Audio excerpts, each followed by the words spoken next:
Olá, seja muito bem-vindo, seja muito bem-vinda.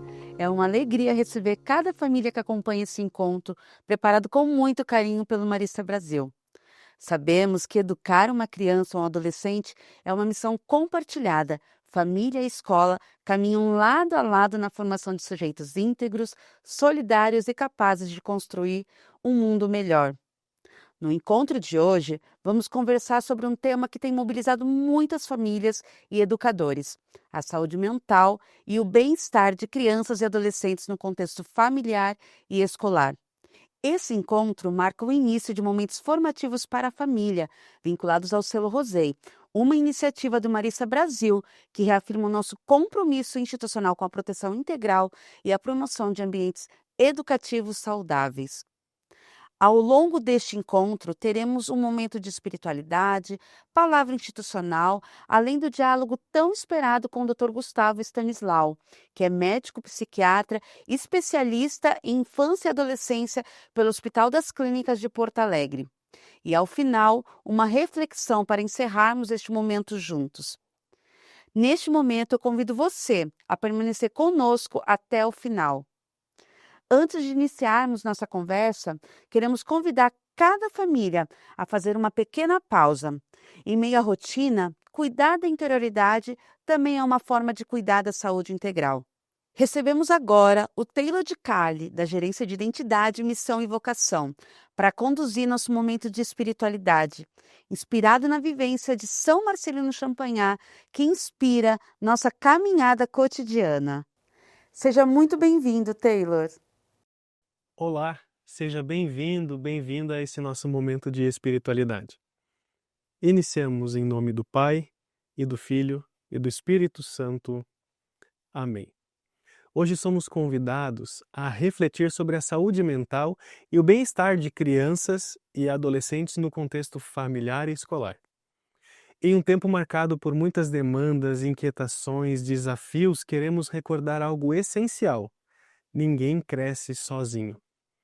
Toda criança e todo adolescente precisam de ambientes em que possam ser acolhidos, escutados e amados. Precisam de adultos que caminhem ao seu lado e de comunidades que promovam cuidado, proteção e esperança. Para iluminar a nossa reflexão, voltaremos o nosso olhar para a Palavra de Deus e para uma imagem muito significativa da tradição marista: a mesa de lava-lá.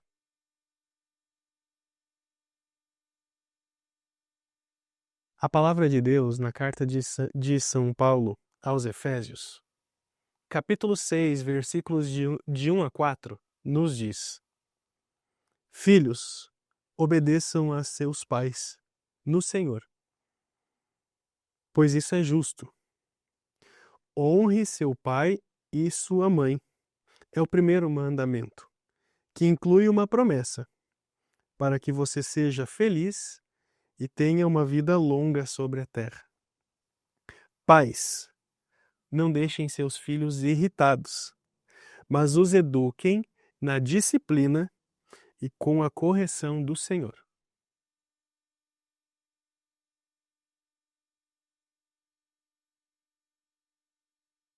A passagem que acabamos de ouvir vai além de apenas obediência ou autoridade. Ela fala de relações saudáveis, fala de um ambiente onde existe respeito, cuidado e responsabilidade compartilhada. São Paulo lembra que os filhos precisam ser respeitados em sua dignidade e que os adultos têm a missão de educar sem ferir, acolher sem sufocar e orientar sem dominar. Quando pensamos na saúde mental das crianças e dos adolescentes, essa mensagem continua muito atual. Muitas vezes buscamos soluções complexas quando o primeiro cuidado começa em algo muito simples: a presença. Na tradição marista, encontramos uma imagem muito bonita para isso: a mesa de lava-lá. Foi ao redor daquela mesa que Marcelino Champagnat e os primeiros irmãos partilharam sonhos, dificuldades, dúvidas, alegrias e esperanças. A mesa se tornou símbolo da fraternidade, da conversa e da escuta. Ali, cada pessoa tinha espaço para falar e para ser ouvida. Hoje, nossas famílias, escolas, comunidades precisam redescobrir essa mesa. Uma mesa onde existe tempo para conversar. Uma mesa onde ninguém é interrompido. Uma mesa onde as diferenças são acolhidas. Uma mesa onde crianças e adolescentes encontram segurança para dizer aquilo que sentem. Porque escutar é uma das formas mais profundas de cuidar. E muitas vezes aquilo que fortalece a saúde mental de uma criança não é uma resposta pronta, mas a certeza que existe alguém disponível para ouvi-la com atenção, carinho e respeito. Agora, convido você a fazer uma breve pausa. Se desejar, feche os olhos. Respire profundamente, inspirando pelo nariz, segure lentamente e solte o ar. Mais uma vez, inspire, acolha esse seu momento e expire devagar. Enquanto você vai fazendo esse exercício, pense: quais foram as pessoas que te ajudaram a crescer com segurança? Quem foi presença de cuidado na sua vida? Como você tem sido presença de escuta para as crianças e adolescentes que estão nos mesmos espaços que você? Em uma breve pausa, respire e vá pensando nessas 3 perguntinhas.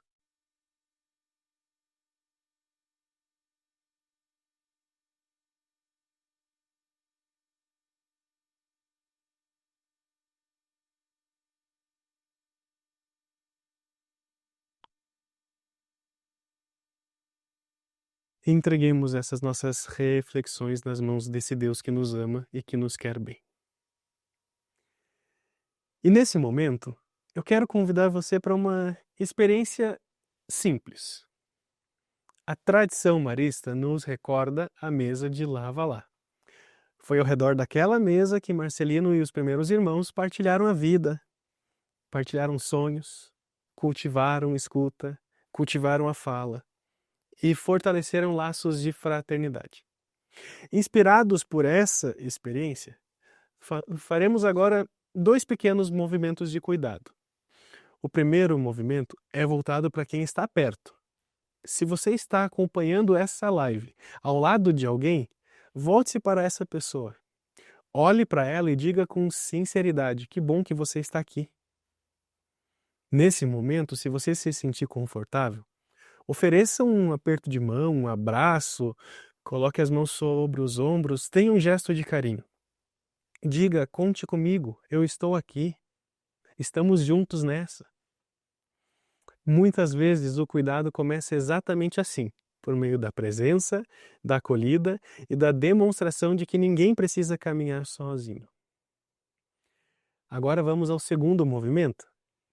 Pense em alguém que não está aí contigo nesse momento. Pode ser uma criança, um adolescente, familiar, um estudante, um amigo, uma amiga. Alguém que esteja precisando de uma palavra de incentivo, de uma acolhida, de um gesto de carinho. Guarde essa pessoa em seu coração por alguns instantes. E faça um simples compromisso. Quando essa live terminar, envie uma mensagem para essa pessoa, uma mensagem breve. Algo como: lembrei de você, ou espero que você esteja bem, conte comigo. Faça uma oração por essa pessoa e manda para ela: olha, hoje rezei por você. Porque cuidar também é lembrar, é se fazer presente, mesmo quando a distância nos separa. Que esses 2 gestos nos ajudem a construir relações mais humanas, fraternas, promotoras de vida, e que saibamos cuidar de quem está ao nosso lado e de quem está um pouco mais distante. Assim também vamos fortalecendo as nossas famílias, as nossas escolas, as nossas comunidades. E guardemos esse nosso compromisso em nosso coração. E por tudo isso, confiantes no amor de Deus, rezemos juntos a oração que o próprio Jesus nos ensinou. Pai nosso, que estais nos céus, santificado seja o vosso nome. Venha a nós o vosso reino, seja feita a vossa vontade, assim na terra como no céu. O pão nosso de cada dia nos dai hoje, perdoai-nos as nossas ofensas, assim como nós perdoamos a quem nos tem ofendido, e não nos deixeis cair em tentação, mas livrai-nos do mal. Amém. E como maristas, saudemos também a nossa boa mãe. Ave Maria, cheia de graça, o Senhor é convosco. Bendita sois vós entre as mulheres, e bendito é o fruto do vosso ventre, Jesus. Santa Maria, Mãe de Deus, rogai por nós, pecadores, agora e na hora de nossa morte. Amém. Finalizemos cantando juntos o refrão da música Oração pela Família, pedindo as bênçãos de Deus sobre cada um de nós. Abençoa, Senhor, as famílias, amém. Abençoa, Senhor, a minha também. Abençoa, Senhor, as famílias, amém. Abençoa, Senhor, a minha também.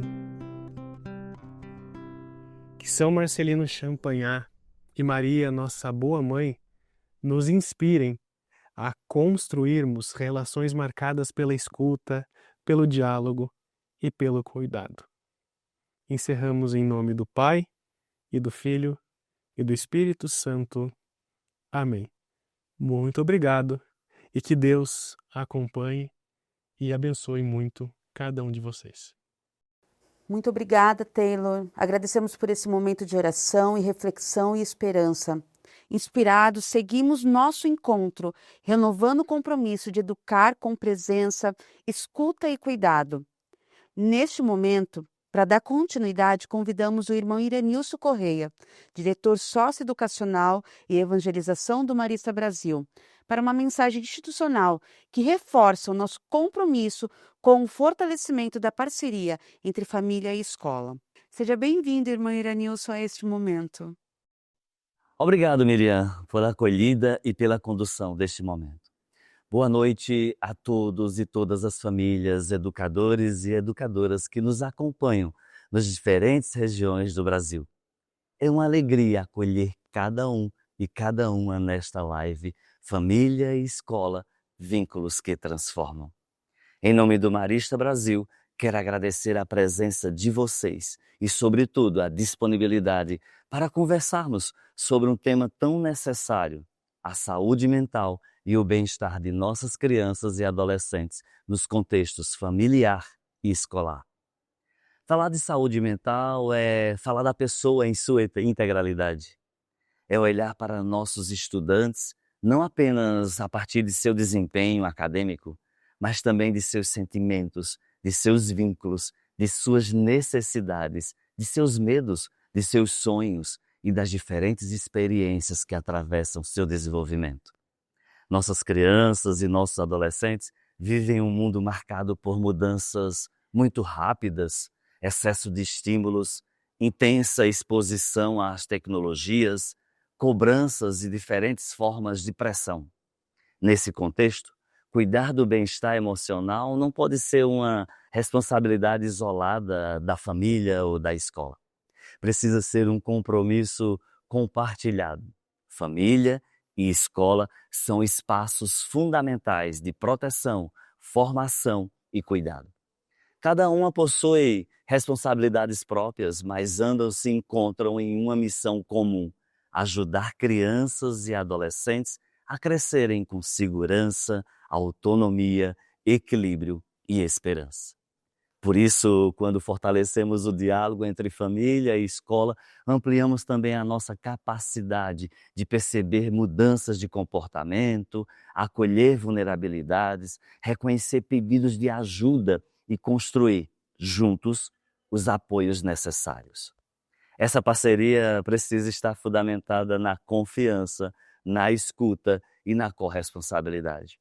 Nem sempre teremos respostas prontas, respostas imediatas, e tudo bem. O mais importante é que nossas crianças e nossos adolescentes saibam que não estão sozinhos, que podem falar sobre o que sentem, que encontrarão adultos disponíveis para escutá-los com atenção, sem julgamentos e sem minimizar suas experiências. Na missão marista, educar é um gesto de presença. Uma presença que acolhe, acompanha, orienta, estabelece limites e oferece segurança. Uma presença que sabe estar junto e reconhece cada criança, cada adolescente como uma pessoa única, portadora de dignidade e de possibilidades.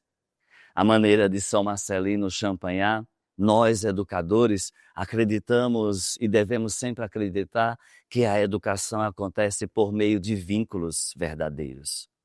Vínculos capazes de comunicar. Você é importante. Nós nos importamos com você. Estamos aqui para caminhar ao seu lado. E por isso eu quero agradecer a presença de todos, a presença de cada um de você que está nessa live, cada educador, cada família, cada marista de Champagnat. Agradeço de modo todo especial ao Dr. Gustavo Stanislau por aceitar compartilhar conosco seus conhecimentos e, por que não, suas reflexões. E, claro, eu tenho a certeza que a sua contribuição nos ajudará ainda mais a compreender melhor os desafios atuais e, principalmente, a identificar caminhos possíveis para o cuidado cotidiano. Eu desejo que esta live seja um espaço de aprendizagem para todos nós, mas também de encontro entre nós, família e escola. Que nos ajude a escutar mais, a observar com sensibilidade, claro, dialogar sem medo, pais, filhos, educadores e estudantes, e, claro, construirmos ambientes familiares e escolares cada vez mais seguros, acolhedores e humanizadores. E que ao final desse momento, juntos, possamos sair daqui não apenas com novas informações, mas com uma convicção renovada. Cuidar da saúde mental de nossas crianças e adolescentes é uma responsabilidade de todos nós. E quando família e escola caminham juntas, os vínculos se fortalecem, o cuidado se amplia e a educação se torna verdadeiramente transformadora. Sejam todos e todas muito bem-vindos. E claro que tenhamos uma excelente live, uma noite abençoada de reflexão e, acima de tudo, um encontro favorável para pensarmos na saúde, no bem-estar e no cuidado das nossas crianças, adolescentes e jovens. Muito obrigada, irmão Iranilson, pela mensagem inspiradora e profética. Antes de iniciarmos nosso painel de diálogo, temos a alegria de compartilhar outra importante iniciativa que reafirma o posicionamento do Marista Brasil com a educação integral e a parceria com as famílias. Hoje, celebramos o lançamento do Caderno de Aprofundamento Família e Escola, Vínculos que Transformam, elaborado para apoiar as nossas escolas e colégios na atuação com a família, reunindo referenciais, reflexões e estratégias que qualificam essa parceria, fortalecendo a construção de vínculos de confiança, corresponsabilidade e cuidado, reconhecendo que educar é uma missão compartilhada. E agora chegamos ao momento central do nosso encontro. A saúde mental de crianças e adolescentes nos convida a olhar para além das dificuldades. Ela nos desafia a fortalecer vínculos, cultivar o diálogo e construir redes de cuidado. Para conduzir essa conversa, eu convido a Suelen Rosa, da Regional São Paulo, para receber o nosso convidado, Dr. Gustavo Stanislau, que fará reflexões e orientações que nos ajudará na promoção de ambientes cada vez mais acolhedores e protetivos para as nossas crianças e adolescentes. Suelen, Dr. Gustavo, é um prazer recebê-los. Sejam muito bem-vindos. Olá, é uma alegria estar com vocês neste momento tão especial. Quero agradecer a presença de todas as famílias que nos acompanham e dar as boas-vindas ao nosso convidado para essa mesa de diálogo. Dr. Gustavo, é uma alegria estar com você aqui hoje. Obrigado, querido. Estou bem feliz da gente estar aqui debatendo um assunto tão importante. Nos últimos anos, falar sobre saúde mental deixou de ser uma escolha e passou a ser uma necessidade. Temos acompanhado crianças e adolescentes enfrentando desafios emocionais, sociais e relacionais cada vez mais complexos, que repercutem em casa, na escola e em todos os espaços de convivência. Sabemos que esse tema desperta muitas dúvidas e inquietações. Por isso, para qualificar nossa conversa, nas semanas anteriores convidamos as famílias para compartilharem dúvidas relacionadas ao tema. Recebemos muitas contribuições. Vamos começar ouvindo uma dessas perguntas. Olá, meu nome é Ellen, sou mãe do estudante Lucas, que estuda no Colégio Marista Santa Marta, e eu queria saber como identificar quando uma criança e um adolescente está precisando de ajuda. A dúvida da Ellen é uma dúvida que representa a realidade de muitas famílias. Doutor Gustavo, gostaria de começar justamente pela pergunta que acabamos de ouvir. Como as famílias e a escola podem identificar quando uma criança ou um adolescente está precisando de ajuda? Essa pergunta ela é muito interessante e ela deve ser pensada como se a gente estivesse descascando uma cebola, bem de fora para dentro. O que eu quero dizer com isso? O primeiro passo para a gente poder analisar se uma criança está em sofrimento ou não é a gente estar presente perto da criança. E a gente está presente em tempos de qualidade, onde a gente se dispõe a ouvir ativamente o que a criança quer falar, onde a gente observa e não fica. Muitas vezes no dia a dia a gente está cansado e a gente está ali por perto, mas não está de verdade. E às vezes a gente não detecta coisas que estão aparecendo já há muito tempo. Então, em primeiro lugar, a gente precisa estar presente, precisa estar por perto, ter uma escuta ativa, fazer perguntas, buscar ouvir, validar sentimentos que às vezes a gente como adulto considera como sentimentos bobos ou pensamentos bobos. Em primeiro lugar, a gente precisa validar o que a criança está trazendo para a gente. Essas são as portas de entrada dessas informações. Agora, uma outra questão muito importante é a gente analisar os prejuízos que uma criança tem de acordo com determinados aspectos psicológicos. O que eu quero dizer? Todos nós temos um pouco de ansiedade. Ansiedade é um estado de alerta que gera na gente preocupações e muitas vezes vontade de me esquivar de coisas. A pessoa ansiosa geralmente ela problematiza as coisas e ela tende a se esquivar. Todos nós no dia a dia a gente tem um pouco de ansiedade. Para a gente estar fazendo essa atividade a gente fica um pouco em alerta e isso faz a gente se programar para tentar fazer o melhor e tal. Mas, num problema de ansiedade, a pessoa começa a ter um estado de alerta maior e começa a ter prejuízos, que seriam, por exemplo, a pessoa se esquivar de uma coisa que é importante, a pessoa não conseguir se apresentar, por exemplo, em público, sofrer muito ao interagir com outras pessoas. Então, a gente sempre vai procurar um prejuízo. Então, assim, para a ansiedade, como eu comentei, um dos prejuízos é a pessoa se esquivar, ficar muito mais insegura e tal. Na tristeza, que é um sentimento normal a todo mundo, nós temos que viver o sentimento de tristeza, ele faz parte da natureza humana. Mas a partir do momento que uma pessoa está tão triste que o fluxo do raciocínio dela fica lentificado e ela começa a ter problemas, por exemplo, para se concentrar, para ir bem na escola. Se daqui a pouco a pessoa, eventualmente, nós temos pensamentos negativos a respeito das coisas. Eventualmente, a gente pode pensar no futuro e catastrofizar, pensar de uma forma mais negativa, mas se eu começar a fazer esse tipo de pensamento com muito mais frequência e começar a ter dificuldade, por exemplo, de estar presente com as outras pessoas, porque eu só fico fechado em mim mesmo pensando sobre aquilo, se eu não consigo dormir porque eu fico tendo pensamentos muito negativos a respeito da minha vida e do futuro, aí, com o prejuízo, a gente começa a ter uma necessidade de avaliação. É nesse momento que eu venho com outra pergunta. Então, quando as famílias passam a ter uma maior atenção e uma escutativa, qual é o momento de buscar um atendimento especializado? O atendimento especializado, ele precisa acontecer, eu te diria assim, sempre que os pais tiverem dúvida, eu acho que a gente precisa da avaliação especializada. Quando a gente tem dúvida, eu sempre parto de um ponto de que quando a gente busca um especialista, a gente está buscando um expert sobre aquele assunto, né? Sobre emoções em crianças e adolescentes. É um profissional que conhece o desenvolvimento de crianças e tal. Então, se eu estou na dúvida, eu acho que em primeiro lugar é buscar o especialista.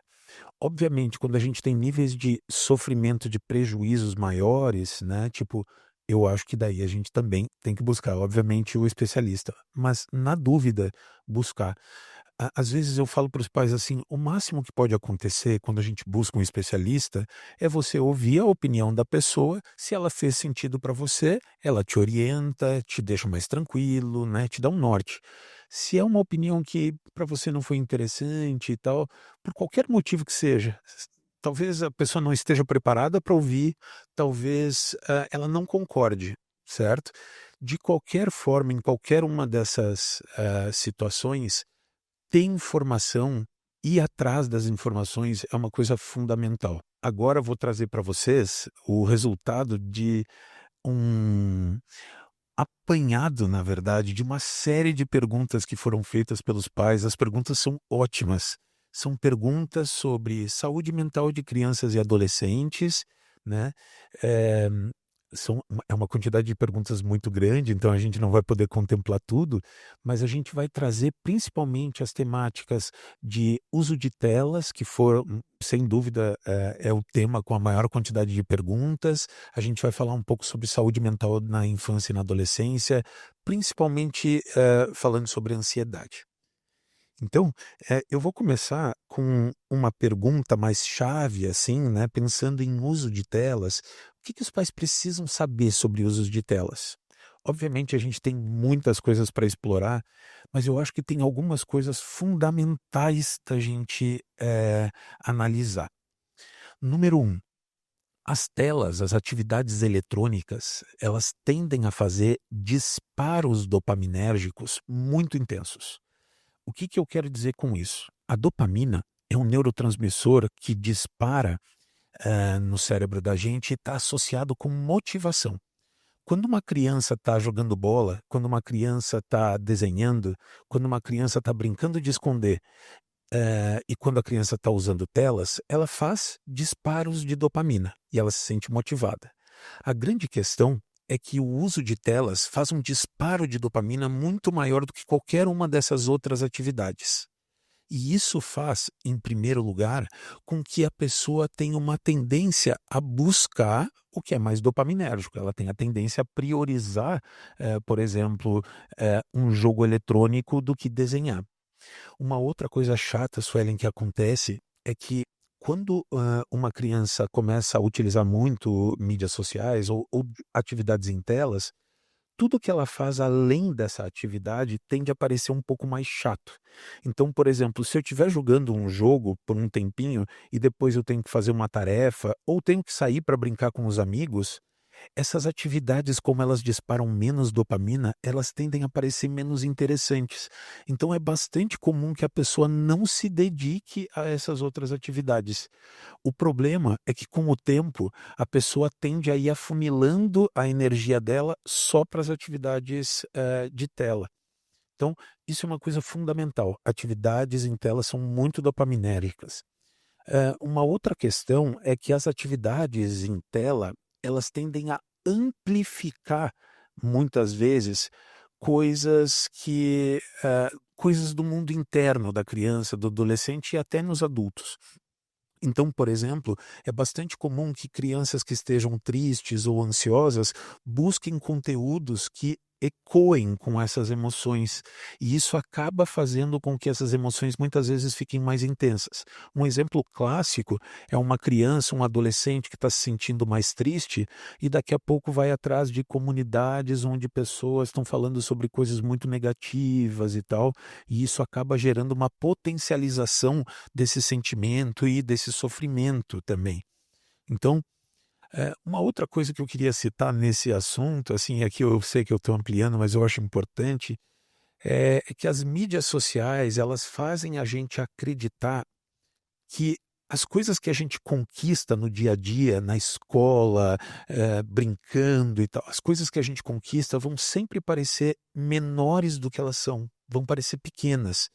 Porque quando eu entro nas mídias sociais, As mídias sociais muitas vezes elas são como um funil que te traz informações e histórias e tal de pessoas ao redor do mundo que geralmente estão conquistando alguma coisa. Seja uma pessoa muito bonita, seja um menino que toca guitarra com 7 anos e subiu num palco para tocar com uma banda. As crianças e os adolescentes estão sendo sempre acessados por histórias de sucesso de pessoas que muitas vezes não estão na cidade dela e coisas do tipo. E isso vai fazendo a gente acreditar que as coisas que a gente faz nunca estão se somando em alguma coisa. Então, por exemplo, eu tenho um caso de um paciente, por exemplo, que começou a tocar violão. Por quê? Porque ele viu um menino de 7 anos subir num palco, né, e tocar com uma banda que ele gosta. Em 3, 4 dias de aula ele já não queria mais fazer, porque ele percebeu que por mais que ele se empenhasse, aquilo não estava chegando nem perto do que um menininho de 7 anos conseguiu tocar num palco. Então isso dá ao jovem essa sensação de que muitas vezes o esforço dele está sendo em vão e ele não está chegando a lugar nenhum. Então, eu trouxe aqui alguns aspectos que eu acho importante da gente analisar quando a gente pensa em mídias sociais e uso de tela. Bom, tem uma outra pergunta sobre uso de telas, né, e mídias sociais, perguntando quais são as medidas, né, tipo, adequadas para orientar ou limitar o uso de dispositivos eletrônicos em cada faixa etária. Bom, algumas medidas que a gente preza, assim, isso é muito importante, pessoal. O uso das mídias sociais, ele tem que ser supervisionado, não só das mídias sociais, mas das atividades em tela. Muito se debateu sobre a privacidade da criança, do adolescente, e hoje em dia o consenso é de que a internet ela é um cenário vivo, né? E que oferece muitos riscos, né? Então, a gente fica prezando demais pela privacidade da criança e do adolescente, muitas vezes acaba sendo muito parecido com negligência, de não saber onde essa pessoa está circulando ao longo do dia, com quem ela está falando, o que está fazendo. Então, pessoal, uma das coisas mais importantes é perder o medo dessa questão da privacidade e a gente participar, estar junto, né? Tipo, procurar perguntar sobre as atividades que estão sendo acessadas e coisas do tipo. Algumas outras dicas: não ter acesso irrestrito às telas de noite. Pessoal, quando uma criança, um adolescente tem acesso irrestrito ao telefone à noite, ela tem a possibilidade, às vezes, de ficar horas seguidas dentro de um grupo, de uma comunidade. Uma coisa importante de perceber é que quanto mais tempo seguido uma criança, um adolescente está dentro de uma comunidade, mais ele vai se desconectando dos valores da família e vai se conectando aos valores dessa comunidade. Estudos mostram que uma criança, um adolescente que tem acesso às mídias sociais, mas não por tempos muito compridos, assim, por tempos mais curtos. Os pais, por exemplo, nas férias de julho, que é muito comum do pessoal ficar muito tempo em tela, quando os pais oferecem assim, por exemplo, que sejam 1h30, 2 horas de tela num dia, por exemplo. Mas fazer isso fracionado, assim, fazer 1 hora num horário, outra hora no outro. Por que isso é importante? Quando a gente fraciona, a gente dá tempo da criança, do adolescente sair daquela atividade, voltar para socialização dentro de casa, com os amigos, e isso às vezes faz ela se reconectar com seus valores e questionar os valores que ela está vendo na comunidade. Se ela fica 2, 3, 4 horas dentro de uma comunidade, num determinado momento, no início ela até pode dizer assim, nossa, eles estão falando coisas que não tem muito sentido, nossa, que coisa feia isso que eles estão falando. Se ele continuar por mais tempo ali, daqui a pouco ele começa a questionar assim, não, mas eu achei isso engraçado que ele falou. Nossa, tipo, isso começa a fazer sentido. Quanto mais tempo mergulhado o adolescente, a criança está numa comunidade, mais ele tende a se desconectar dos valores da família, né, e da comunidade dele e mais se conectar com esses valores. Então, doutor Gustavo, com mais tempo eles permanecem no espaço de comunidade, é uma expectativa de uma naturalização daquele espaço, do que está acontecendo, é isso? É isso mesmo. as crianças, quando elas ficam mais tempo, né, numa atividade, numa comunidade, elas têm essa tendência a começar a normalizar narrativas que são esquisitas. Então, por exemplo, né, num grupo onde as pessoas falam em homens batendo em meninos batendo em meninas, por exemplo. Vamos dar um exemplo. Num primeiro momento, a criança ou adolescente, ele pode estranhar e dizer assim, nossa, que esquisito isso e tal.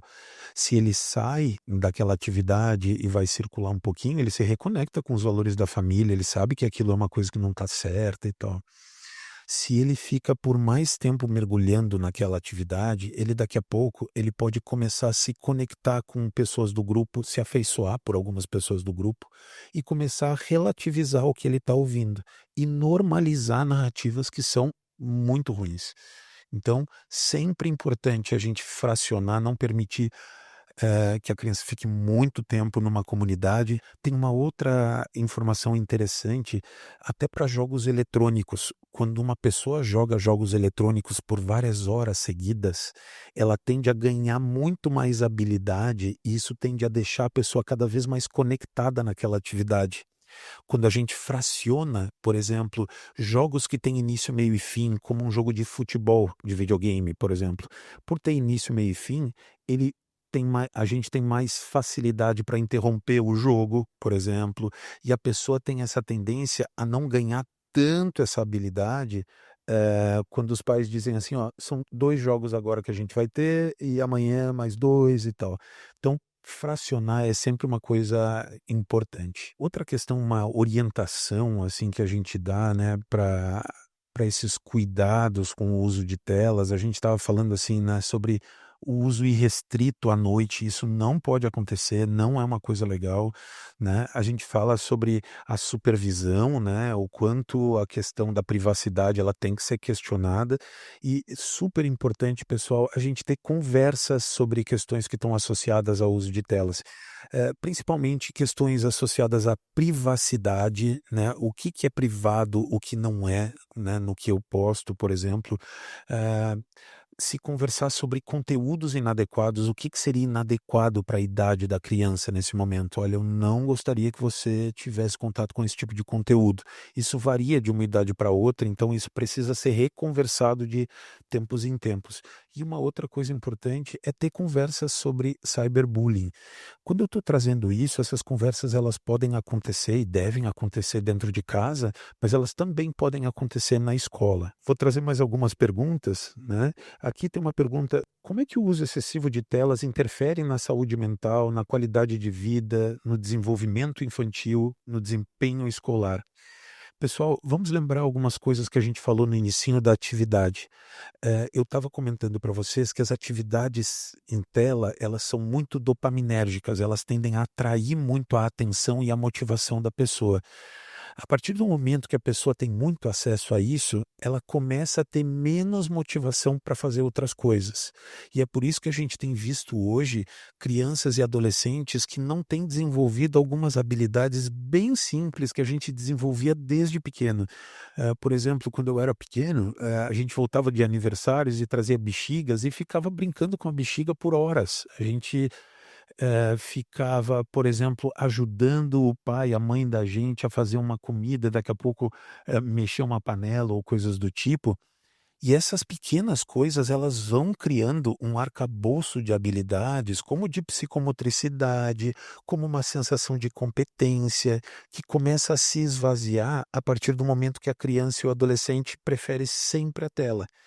Então a gente tem lidado com crianças, às vezes, que não conseguem chutar uma bola, que tem uma psicomotricidade muito ruim e que tem uma autoestima, uma sensação de eficácia muito baixa, né? E isso faz com que as crianças comecem a depender demais dos pais para fazerem coisas muito simples assim, né? Então teria que ter muito cuidado com isso. Em relação à saúde mental ainda, é importante lembrar que pessoas que têm aspectos mais ansiosos, pessoas que têm aspectos mais tristes, pessoas que estão em sofrimento, se elas utilizam as telas para reduzir esse sofrimento, por exemplo, uma menina que se sente muito isolada e ela usa as telas para se sentir conectada. Uma um menino que se sente muito triste ou que está muito assustado com os pais brigando em casa, por exemplo, e utiliza muito as telas para evitar esse sofrimento, essas são pessoas que tendem a usar as telas de forma mais errática. Quando a gente utiliza qualquer que seja o estímulo para reduzir sofrimento, a chance de eu viciar naquilo é muito maior. Em compensação, uma criança, por exemplo, que joga bola, que vai para natação, que brinca com os amigos, sai de casa e que fica 2 horas na tela, ela pode não ter um uso problemático de tela, porque a vida dela está mais equilibrada, a vida dela está circulando, né? Então, essa é uma coisa muito comum dos pais perguntarem, né? Quantas horas de tela seriam razoáveis, assim, né, para uma criança? E, pessoal, isso varia. Eu até posso dar alguns parâmetros para vocês. Então, por exemplo, a gente diz que de 0 a 1, né, com menos de 1 ano, a pessoa não deveria ter acesso nenhum à tela. De 1 a 2 anos, ela deveria ter no máximo 30 minutos. De 2 a 5, no máximo 1 hora. De 6 a 12, no máximo 2 horas. E ali adiante, no máximo 3 horas, né? Então, a gente até tem alguns referenciais, mas eu acho que mais importante do que isso, a quantidade de horas que alguém passa na tela, é a gente tentar analisar se a vida dessa criança está equilibrada ou não. Se ela está usando tela de uma forma que ela não senta com a família para se alimentar, de uma forma que ela não esteja dormindo direito, deixando de fazer exercícios físicos que deveriam acontecer em mais ou menos 1 hora por dia ao longo da semana para a criança. Quando uma criança fica muito na tela e ela não está dormindo direito, não faz exercício, está afastada da família, obviamente a gente tem problemas aqui. Então, até uma criança utilizando 30 minutos de tela por dia, mas ela usa no momento em que ela almoçaria ou no momento que ela está indo dormir, aqui esse uso já passa a ser prejudicial. Sim, né? Então, uma coisa importante também de citar em termos de saúde mental é que as telas elas podem aumentar uma sensação de inadequação, ela tende a baixar a autoestima. A gente falou sobre o como a grama do vizinho vai sempre parecer mais verde, porque o que o jovem vai ver na internet? Ele vai ver histórias que são ou muito engraçadas, histórias de sucesso, são histórias que chamam a atenção. E ele fica com esse viés de que os jovens todos conseguem facilmente chegar nesses pontos que ele está vendo nos vídeos. E isso vai fazendo com que você sinta assim, nossa, não estou chegando a lugar nenhum, não me sinto bonito, não me sinto conectado que nem essas pessoas. Então, tomar cuidado, porque o uso excessivo de telas eventualmente pode fazer com que apareçam sintomas depressivos, ansiosos. Aqui, pessoal, tem uma pergunta sobre qual é a idade mais adequada para o uso de redes sociais, né? E, pessoal, aqui a gente tem quase que um parâmetro, né? Quando a gente pensa em Discord, Instagram, TikTok, a idade mínima seria de 13 anos, né? A partir de 13 anos, a pessoa poderia começar a ter acesso às mídias sociais, mas, pessoal, de novo, tudo, em termos de saúde mental, tudo que parece concreto, tipo 13 anos, assim, tem que ser visto com um olhar muito crítico. Por exemplo, existem algumas pessoas com 15 anos com uma tendência muito grande a se comparar com os outros, a ser perfeccionista, a, a se sentir desconectado. E essas são pessoas que vão acabar tendo um impacto muito maior das telas do que uma menina de 10 anos que está fazendo, que está bem consigo mesma e que está fazendo um uso mais periférico ali da tela. Então, essa idade de corte, assim, ela tem que ser vista com muito cuidado. Se eu tiver uma filha com 14 anos que está muito preocupada com a aparência, que está muito preocupada com a opinião dos outros e tal, eu teria muito cuidado em introduzir as mídias sociais ali. E uma coisa, pessoal, que eu queria frisar nesse sentido é que a gente, como pais, assim, a gente tem muito receio de não permitir que a criança ou adolescente utilize as mídias sociais. Eu vejo pais, às vezes, de crianças de 7, 8, 10 anos dizendo: eu estou me sentindo mal por não ter dado ainda um telefone para o meu filho. Gustavo, isso é errado, eu não dar o telefone. Eu gosto aqui de pedir para os pais acreditarem na sua intuição também. Assim, se você percebe que não é o momento, não é o momento. A criança, ela não necessariamente vai ficar desconectada dos outros se ela não souber, se ela não tiver um telefone, né? Atualmente, no mundo que a gente vive, atividades tecnológicas, elas são até aprendidas por osmose. Uma criança não ter um telefone não vai fazer com que ela fique desgarrada da comunidade. Eu tenho que ser claro, eventualmente, uma criança que não tem telefone, eventualmente pode perder um convite de um aniversário ou coisa do tipo, pode acontecer. Mas via de regra, essa pessoa não vai passar por um sofrimento. E, inclusive, como a gente estava falando, isso pode evitar que a criança sofra, né? Daí tem outras perguntas sobre isso, pessoal, mas eu vou passar para o próximo assunto. eh, que seriam assuntos, é um assunto amplo sobre saúde mental de crianças, adolescentes, né? Eh, e daí, assim, a primeira pergunta é como identificar ansiedade e depressão na infância, na adolescência? E pessoal, quando eu vou falar agora sobre isso, obviamente eu não vou ensinar a fazer o diagnóstico, a gente não vai falar de critérios diagnósticos, mas eu queria lembrar vocês que eh, a depressão, por exemplo, é um estado mental onde as pessoas elas ficam com o pensamento com fluxo de raciocínio geralmente um pouquinho mais lentificado, ou seja, existe um desânimo mental e físico, muitas vezes, e é bastante comum que a pessoa dê mais saliência a pensamentos e interpretações negativas do mundo. Todos nós, de vez em quando, a gente pode acordar meio esquisito e ficar com uma interpretação negativa. Mas na depressão, a pessoa precisa passar por isso, por essa tristeza, esse desânimo, a falta de motivação e a falta de prazer nas coisas, por pelo menos 2 semanas, de manhã, de tarde, de noite. A gente tem que tomar cuidado para não se atrapalhar com, por exemplo, uma pessoa que passou por uma perda, uma pessoa que passou por uma situação difícil, ela vai ficar triste por um tempo. Mas uma pessoa que começa a ter esse desânimo muito grande, esse tipo de leitura do mundo e de si mesma muito mais negativa que o normal, se sentindo um peso para a família e causando até um estranhamento das pessoas dizendo, "Mas não, isso não é assim, né?" Um desânimo tão grande que a pessoa começa a perder o prazer de fazer coisas simples, como até se alimentar de vez em quando.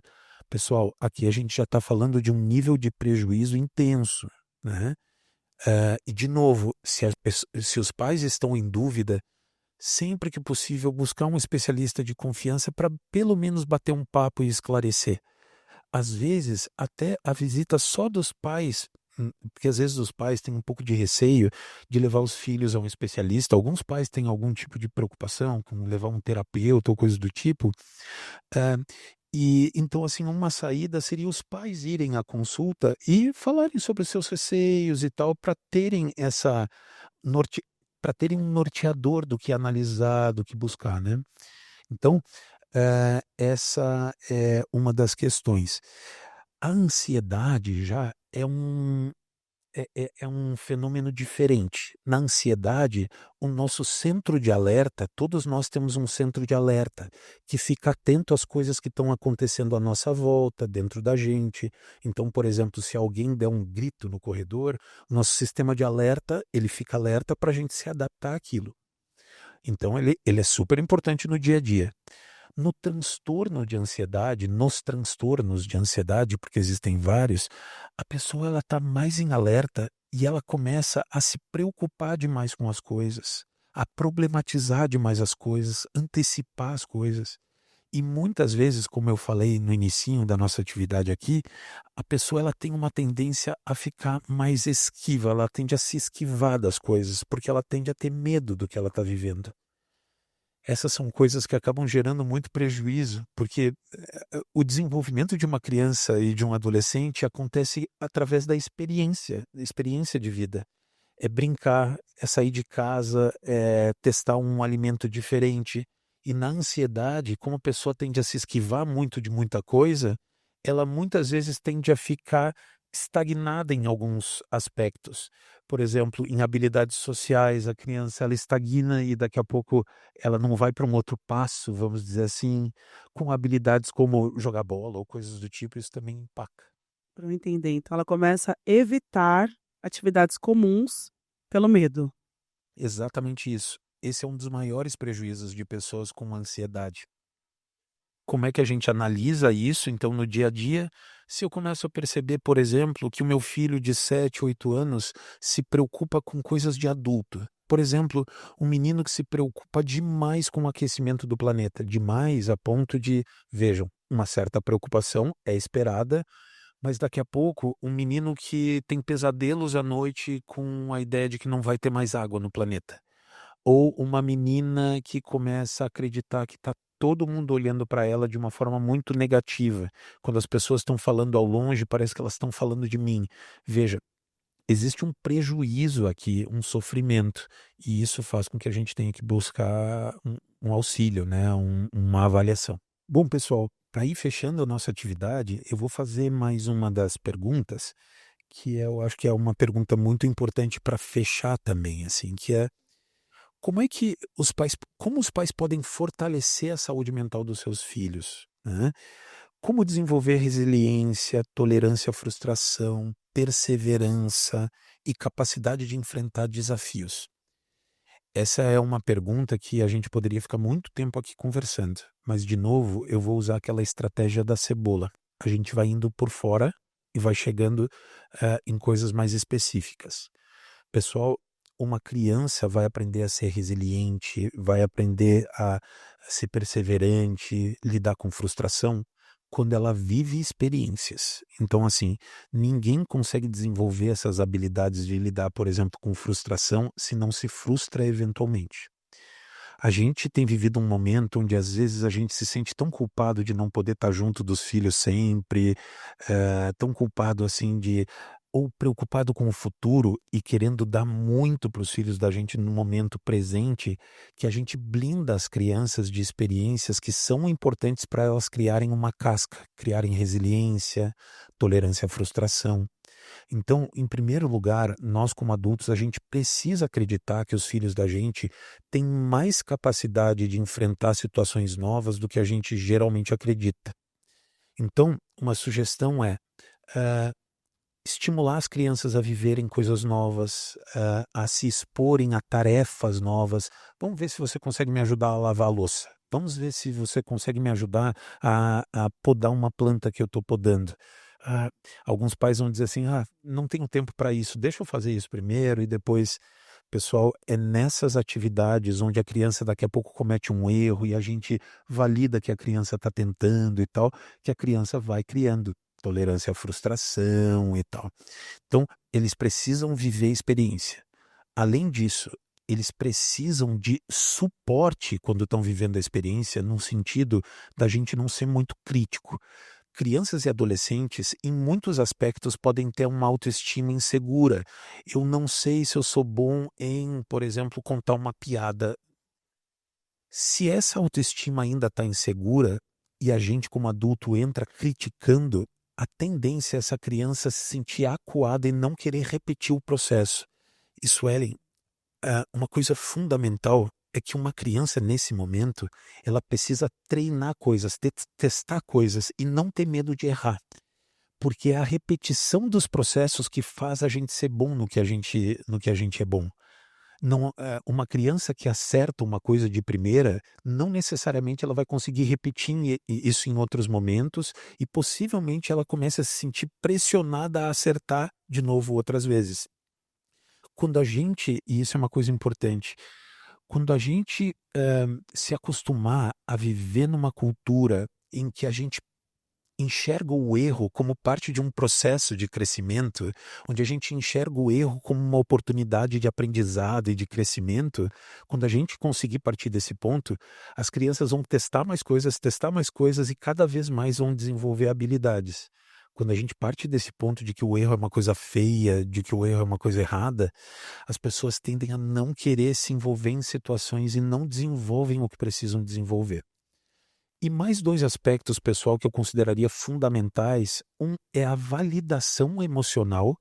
O que seria a validação emocional? Seria a gente ouvir o que o filho, a filha da gente está dizendo e validar antes de se posicionar, antes de emitir algum tipo de juízo, é validar. Dizer que bom que você está falando sobre isso, eu estou te ouvindo, eu posso não estar entendendo ao certo por que você está sentindo isso, mas eu estou aqui para você. Então isso é muito, muito importante, a validação emocional. E uma outra coisa, pessoal, que é importante, é bastante comum que os pais, por exemplo, questionem: meu filho não quer falar sobre emoção em casa, meus filhos, pô, eles não respondem nada do que eu pergunto e tal. Com muita frequência eu ouço esse tipo de pergunta em palestras, né? Pô, como é que eu faço para ele, né, tipo, me ouvir e me contar as coisas que estão acontecendo? Uma coisa que eu acho impressionante é que a maioria desses pais não costumam falar da sua vida para os filhos também. Então, fica aquele tipo de discurso automatizado, onde a criança entra em casa e você: e aí, como é que foi a escola? É muito pouco comum que os pais cheguem e digam: deixa eu te contar uma coisa que aconteceu no meu trabalho hoje. Aconteceu um negócio muito diferente, aconteceu isso, aquilo, ou nossa, aconteceu uma coisa muito chata. Os pais têm essa dificuldade, às vezes, de perceber que a conversa com os filhos começa a se transformar numa coisa unilateral, onde a gente quer que eles falem o que eles viveram no dia, e a narrativa dos pais para a criança, ela fica girando em torno, geralmente, de emissões de comando, onde a criança tem: faz isso, faz aquilo, não, tem tarefa. Então essa é uma conversa que passa a não ser interessante ao longo do tempo, porque se eu vou entrar em contato com os pais, eles vão me perguntar só como é que foi meu dia e vão me mandar fazer coisas. Então, pessoal, eu queria muito estimular vocês a falar sobre as emoções de vocês, obviamente, né, de acordo com, adaptando para a idade da criança, para o nível de maturidade dela, mas falar sobre as emoções de vocês, falar sobre o dia de vocês, né, perguntar sobre outras coisas, não só sobre o que aconteceu na escola, né, é tentar abrir um diálogo mais leve, mais diversificado e tal. Às vezes a gente vai se transformando, a gente vai transformando a conversa numa coisa tão chata que eles não têm a mínima vontade mesmo de participar. Ainda mais adolescente. É. Então, das perguntas, pessoal, nós temos várias outras, talvez em um outro momento a gente possa explorar, mas eu vou ficar por aqui, assim, com as respostas. Estamos nos aproximando do encerramento da nossa conversa. Doutor Gustavo, para concluir, poderia deixar uma mensagem para as famílias que nos acompanham? Um outro aspecto que eu considero fundamental para o desenvolvimento de crianças e adolescentes, quando a gente pensa assim em orientação para os pais, é o quanto tem sido importante frisar para os pais que os pais, quando estão em congruência com a escola, dividindo valores, né, apontando como se fossem vetores que estão apontando para o mesmo lado, eles tendem a gerar tranquilidade para a criança, eles tendem a gerar valores convictos que organizam a criança. Eu tenho visto muito nos últimos anos acontecer um fenômeno muito, muito ruim para o desenvolvimento das crianças, que é quando os pais começam a questionar demais os valores da escola, as estratégias que a escola utiliza. Vejam, a escola muitas vezes ela é um representante da família, né? A família vem até a escola, muitas vezes escolhe essa escola, ou seja, eles são representantes da minha família no cuidado com meu filho.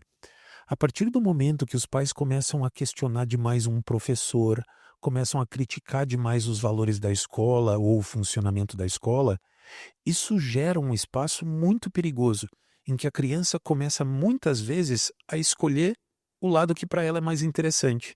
Se a prova estava muito difícil, eu começo a falar mal do professor. Se eu tenho bastante tarefa para fazer, é a escola que está muito pesada e que não tem muita noção do que está fazendo. Pessoal, isso é muito ruim.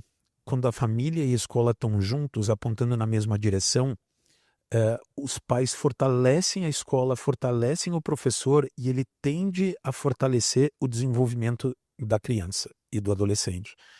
Então isso eu acho muito importante. Doutor Gustavo, muito obrigada por compartilhar seus conhecimentos, sua experiência e, sobretudo, por nos ajudar a compreender que promover a saúde mental de crianças e adolescentes é um compromisso que se constrói nas relações do dia a dia. Também agradeço a todas as famílias que participaram dessa iniciativa, enviando perguntas e compartilhando suas dúvidas. Embora não tenha sido possível responder a todas elas, cada contribuição foi muito importante e inspirou a construção desta conversa. Agora, convido a Miriam para dar continuidade a este momento formativo. Suelen e Dr. Gustavo, muito obrigada por esse momento de partilha e desejamos ter muitos outros momentos como esse.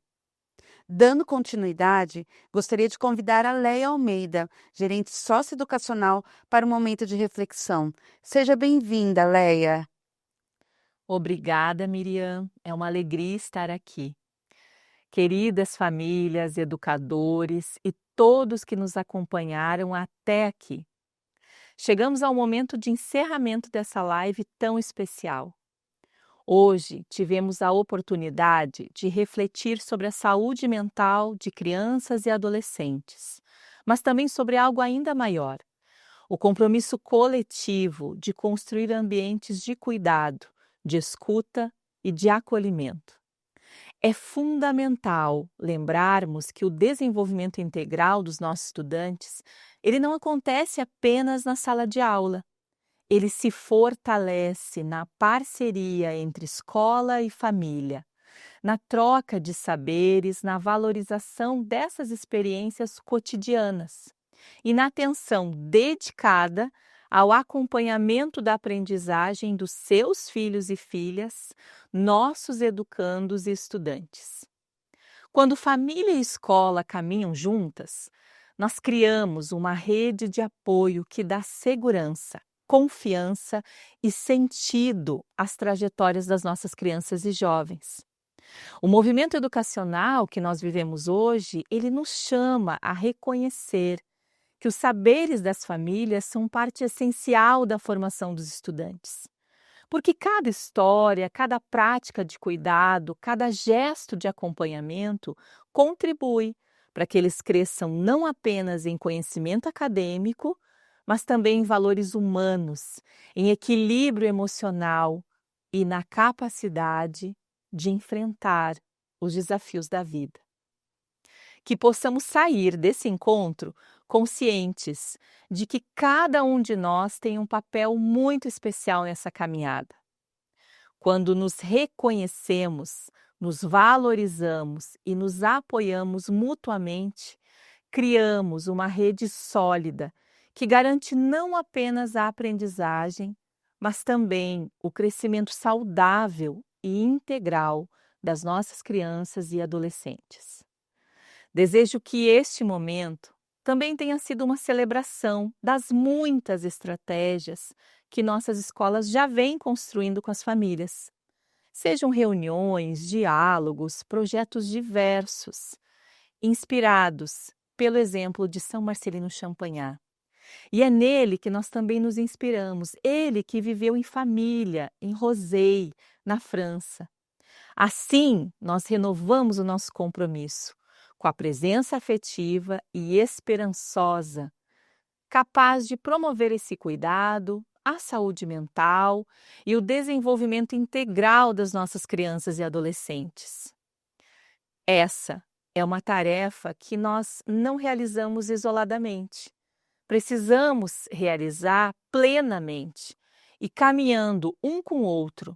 Vamos juntos ajudar na escuta, no compromisso de cada um que está renovado aqui hoje através de todas essas reflexões feitas. Que nós possamos seguir juntos e juntas sempre na construção de uma educação que acolhe, que protege, que transforma vidas, fortalecendo os vínculos que nos transformam. Fico aqui e desejo uma boa noite para todos vocês e repasso aqui agora para a Miriam, que vai fazer todo esse encerramento e já vai nos deixar aí algumas indicações para os próximos caminhos. Um abraço.